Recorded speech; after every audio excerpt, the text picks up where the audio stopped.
Hey everyone, this is NJ Cole. Welcome to day 2 of the Advent calendar. If you missed December 1st's recording, you're going to want to go back and listen to that, as I'm continuing on in the middle of chapter 1.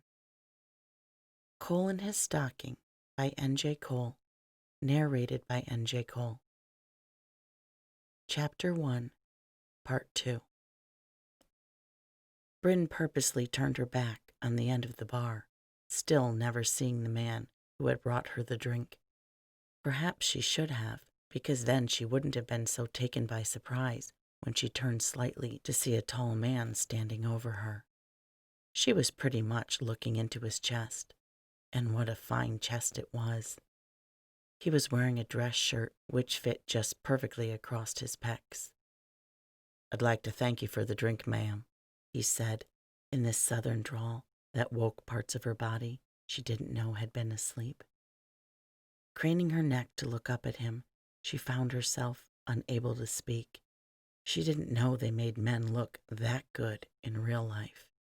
He had dark brown hair, nearly black, and piercing blue eyes that Bryn thought could see right through her. She took another moment to compose herself before speaking. "It was the least I could do after you bought me one." "Oh, a Yankee," he said, listening to her accent, a chuckle coming from within his chest. He took a small step backward. Bryn liked that he gave her more space. "What brings you down here?" "Work," was all she responded. She really didn't feel like getting into it, and she sure didn't think he'd take her side on women's equality, especially after buying her a drink. "Well, maybe you can have a bit of fun when you're not working. My name is Anthony. May I join you?"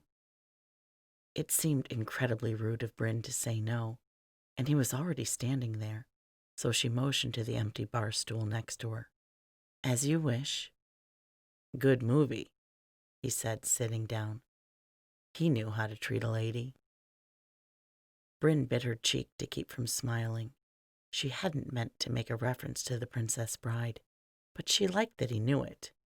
It was a great movie. I like how Buttercup took care of herself. "There's nothing wrong with a strong woman," Anthony said. "But there's also nothing wrong with a man taking care of his woman either." Bryn had to smile. He was right, she supposed. She wasn't so much of a feminist that she didn't like having doors held for her, or the strong arms of a man. She just didn't think that they were required for a woman to be happy and successful. The two continued to talk about the movie and their favorite lines. Conversation moved to other films and then to music. That brought their attention back to the band and the few couples who were dancing on the small dance floor. "Would you like to dance, ma'am?" "Only if you stop calling me ma'am. It makes me feel old." "Well, then I'd have to have something else to call you, wouldn't I, sweetheart?" "Well, it won't be sweetheart. You can call me Bryn." Anthony nodded his head once. "Would you like to dance, Bryn?" "I'd love to," she said, standing. Anthony took her hand and led her to the floor. Bryn wasn't short at 5'7", but Anthony's 6'3" frame made her stare at his chin. He was clean-shaven, but had some stubble. She wondered if he'd shaved this morning, or if he was the kind of man who only shaved every now and then and let it grow back in. She was distracted from her thoughts when his large hand pressed against the small of her back, and he pulled her toward him. Their bodies weren't touching, but they were close, an inch apart at the most. They danced in silence, the chemistry between them growing. Bryn could feel the energy from his hand radiating through her body. Her other hand was in his as well, and she hoped it wasn't sweating. When the song ended, the band said they'd be taking a break and would be back in half an hour.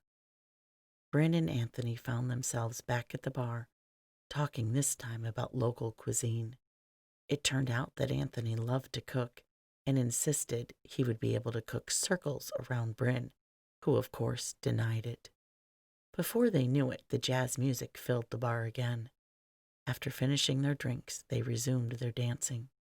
This time they spoke occasionally, but mostly just held each other, moving to the music. Neither was aware of how long they danced, until a man in the band said it would be the last song of the evening. Bryn felt a bit like Cinderella watching the clock at midnight. When the song ended, she felt the magic would end too. She looked up at Anthony, saying nothing with her mouth, but everything with her hazel eyes. Thanks for joining me for day 2 of the Advent calendar. See you tomorrow.